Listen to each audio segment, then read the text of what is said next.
क्या एक सूफी की बद्दुआ की वजह से पूरा शहर उजड़ गया था? कहते हैं कि एक बद्दुआ दी गई थी और ये पूरा शहर वीरान हो गया।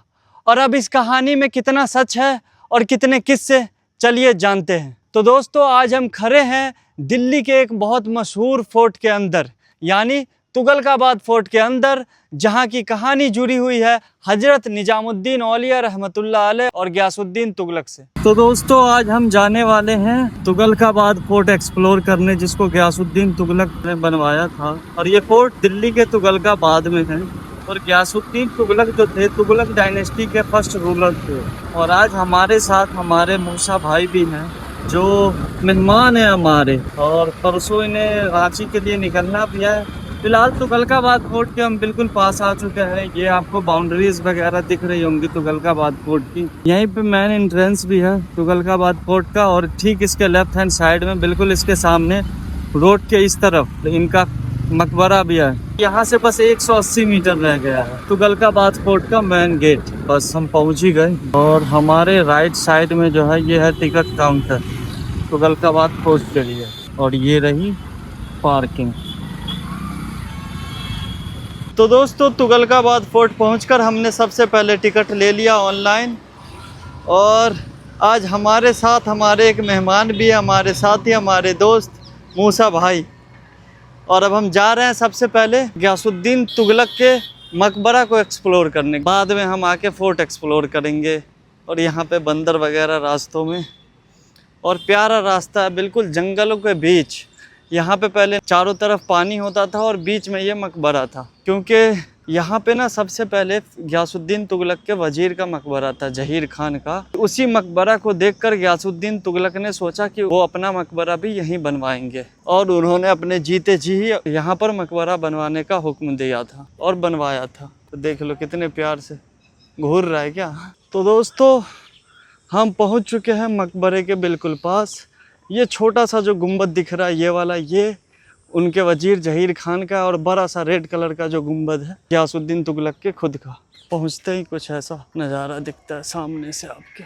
और जब आप एंट्री करते हो यहाँ पर, कुछ ऐसा खूबसूरत व्यू दिखता है, खुले मैदान, और बहुत ही अच्छी घास लगाई जा रही है यहाँ पर। और ये जो मकबरा है, ये देखने में कहीं ना कहीं आपको एक फोर्ट टाइप का दिखता है, फोर्ट जैसा लगता है अंदर से। ये रहा मैन मकबरा। अब बात करते हैं इस टॉम्ब के बिल्कुल सामने मौजूद एक और स्ट्रक्चर पर।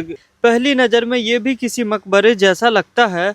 हिस्टोरियंस का मानना है कि ये शायद एक और टॉम्ब के लिए डिजाइन किया गया था, लेकिन किसी वजह से कभी कंप्लीट नहीं हो सका। इसलिए आज भी इस स्ट्रक्चर को लेकर काफ़ी सवाल मौजूद है। यहाँ किसको दफन किया जाना था, कंस्ट्रक्शन क्यों रुक गई, इसका एग्जैक्ट जवाब हिस्ट्री के पास भी नहीं है। यही चीज़ इस जगह को और भी मिस्टीरियस बना देती है। गयासुद्दीन तुगलक ने 1320 में तुगलक डायनेस्टी की बुनियाद रखी थी। वो एक बहुत ही स्ट्रॉन्ग मिलिट्री कमांडर थे, और मंगोल हमलों के खिलाफ उनकी काफ़ी बड़ी रेपुटेशन थी। जब वो सुल्तान बने तो उन्होंने दिल्ली सल्तनत को और भी मजबूत बनाने का फैसला किया, और इसी दौर में तुगलकाबाद जैसा अजीम किला भी बनवाया गया। अब हम जा रहे हैं इस मकबरे के अंदर, यानी इस टॉम्ब के अंदर। और इस टॉम्ब के अंदर जो ये बीच वाली कब्र है, अस्सलाम वालेकुम या अहलल कुबूर, ये जो बीच वाली कब्र है, ये माना जाता है कि गयासुद्दीन तुगलक की कब्र है। और इनके बाजू में जो ये कब्र है, ये शायद इनके बेटे मोहम्मद बिन तुगलक की है। और ये जो कब्र है साइड में, ये माना जाता है कि इनकी वाइफ, गयासुद्दीन तुगलक की वाइफ बेगम की कब्र है। कुछ अंदर से ऐसा दिखता है ये गयासुद्दीन तुगलक का मकबरा। और इस मकबरे से ठीक बाहर निकलते ये जो मकबरा है, जो मैंने आपको ऑलरेडी बता रखा है कि ये जफ़र खान का मकबरा है, जो कि गयासुद्दीन तुगलक के एक बहादुर सिपाही थे, और इन्होंने दिल्ली के अंदर बहुत सारी टेरिटरीज फतह की थी। अस्सलाम वालेकुम या अहलल कुबूर। और इनका मकबरा यहाँ पर पहले से ही था, और जब गयासुद्दीन तुगलक का मकबरा भी यहाँ पे बनाया गया, तो उन्होंने इस जगह को भी गयासुद्दीन तुगलक के पार्ट से जोड़ दिया। अब देख सकते हो। और आज यहाँ पे चमगादड़ भरे हुए हैं, ये देखो चमगादड़ लटके पड़े हैं। इतने बहादुर लोग थे ये अपने टाइम के। और आज उनके मकबरे के अंदर इतने सारे चमगादड़ हैं, देख लो कितने चमगादड़ भरे हुए। सोच सकता है कोई, एक टाइम था इनका, ये बड़ी बड़ी जंगें लड़ा करते थे और आज इनके मकबरे को कोई देखने वाला नहीं। और ये कुछ ऐसा दिखता। तो फिलहाल हमारे भाई मूसा करीम भी आ चुके हैं जहीर खान के मकबरा के अंदर। तो मूसा भाई आप ये बताएं, यहाँ पर इतने सारे चमगादड़ लटके हुए हैं, इनको देखकर कैसा महसूस हो रहा है आपको? महसूस तो क्या होगा, ये तो अच्छी बात बिल्कुल नहीं है, क्योंकि ऐसे मकबरे और ऐसी जगह पर आना, फिर ये सब चीज़ें देखना मुनासिब नहीं है। इसके लिए हम सब मुसलमानों को मिलकर आवाज़ उठानी चाहिए और इन सब चीज़ों की फ़िक्र करनी चाहिए। यही लोग हैं जो हिंदुस्तान को आबाद करने के लिए मेहनत की थी, और इन लोगों ने ही बहुत सारी मस्जिदें यहाँ पर बनवाई है। तो मस्जिदें जो बनवाई है उसको भी आबाद करना हर मुसलमान की ज़िम्मेदारी है। और डर लग रहा है इन चमगादड़ों को देखकर? बहुत डर लग सच रहा है, सच बहुत। बताना। अंदर आने की गुंजाइश भी नहीं है मेरे लिए। तो हिम्मत नहीं बन रही हाँ, अंदर हिम्मत ही जाने। नहीं बनती। कितनी है, देखो ना, इस तरफ देखो ना, बहुत है, बहुत इस बड़े तरफ हैं। देखिए, हाँ। बहुत सारी है। इस मकबरे को देखिए, इसकी दीवारें सीधी नहीं बल्कि अंदर की तरफ झुकी हुई है। इस स्टाइल को तुगलक आर्किटेक्चर की खास पहचान माना जाता है। रेड सैंडस्टोन और वाइट मार्बल का कॉम्बिनेशन इसे और भी खूबसूरत बनाता है। सबसे इंटरेस्टिंग बात यह है कि मकबरा एक आर्टिफिशियल लेक के बीच बनाया गया था और एक काउजवे के जरिए फोर्ट से कनेक्ट होता था। अब चलिए चलते हैं उस जगह की तरफ जो गयासुद्दीन तुगलक का सबसे बड़ा ख्वाब था, तुगलकाबाद फोर्ट। दोस्तों, ये है तुगलकाबाद फोर्ट। जब आप इसकी दीवारों के सामने खड़े होते हैं तो समझ आता है कि गयासुद्दीन तुगलक सिक्योरिटी को लेकर कितने सीरियस थे। 1321 के आसपास बनाया गया ये फोर्ट अपने ज़माने के सबसे बड़े फोर्टिफाइड सिटीज़ में से एक था। ये सिर्फ एक किला नहीं था, ये एक पूरा शहर था। यहाँ royal places, markets, residential areas, water reservoirs और मिलिट्री बैरक्स हुआ करते थे। कहते हैं कि इस फोर्ट के अंदर हजारों लोग रहते थे। लेकिन तुगलकाबाद की सबसे मशहूर कहानी एक सूफी बुजुर्ग से जुड़ी हुई है, हजरत निजामुद्दीन औलिया रहमतुल्लाह अलैह। रिवायत के मुताबिक जब गयासुद्दीन तुगलक इस किले की तामीर करवा रहे थे तब हजरत निजामुद्दीन औलिया रहमतुल्लाह अलैह अपनी मशहूर बावली बनवा रहे थे, जिसकी वजह से बावली की तामीर मुतासिर हुई। इसी दौरान हजरत निजामुद्दीन औलिया से मंसूब एक मशहूर जुमला बयान किया जाता है, या रहे उज्जर या बसे गुज्जर, यानी या तो शहर वीरान हो जाए या फिर यहाँ गुज्जर आबाद हो। अब हिस्टोरियंस इस वाकया को ओरल ट्रेडिशन का हिस्सा मानते हैं, लेकिन एक बात सच है, तुगलकाबाद फोर्ट ज़्यादा अरसे तक आबाद नहीं रह सका। आज यहाँ खंडर है और आसपास गुज्जर कम्युनिटीज़ भी रहते हैं।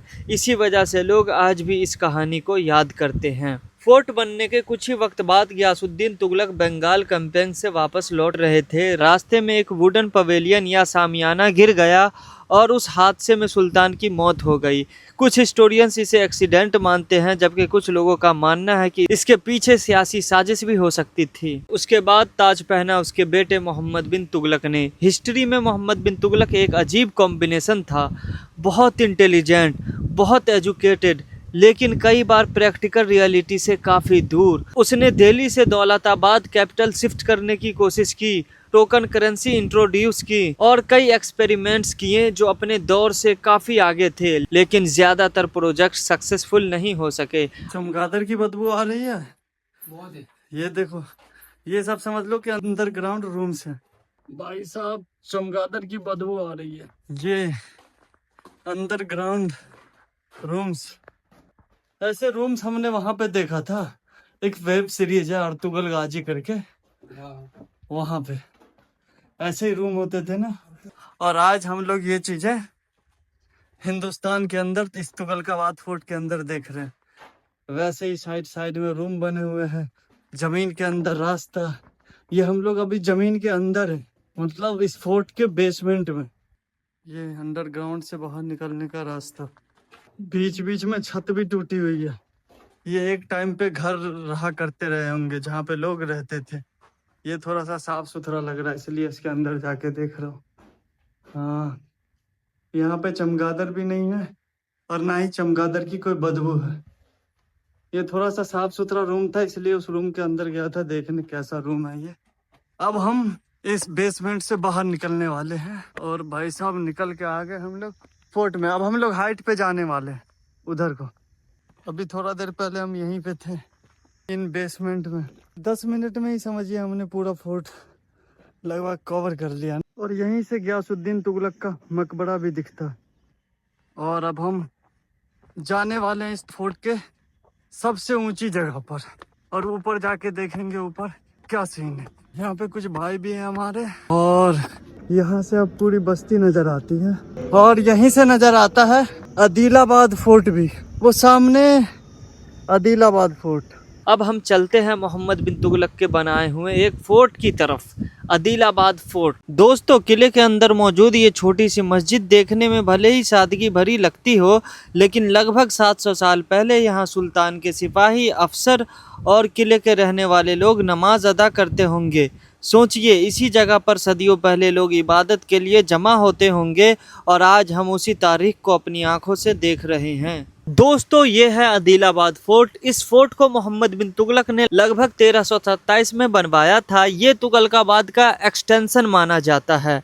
अब सवाल ये उठते हैं कि जब इतना बड़ा फोर्ट पहले से मौजूद था तो नया फोर्ट क्यों बनाया गया। हिस्टोरियंस का मानना है कि मोहम्मद बिन तुगलक डिफेंस सिस्टम को और मजबूत बनाना चाहते थे, इसलिए उसने एक एडिशनल फोर्टिफाइड एरिया तैयार करवाया। आज यहाँ खामोशी है, खंडर है, टूटी हुई दीवारें हैं, लेकिन अगर आप इमेजिनेशन का सहारा लें तो यही जगह कभी सोल्जर्स, हॉर्सेस और रॉयल ऑफिशियल से भरी रहती होगी।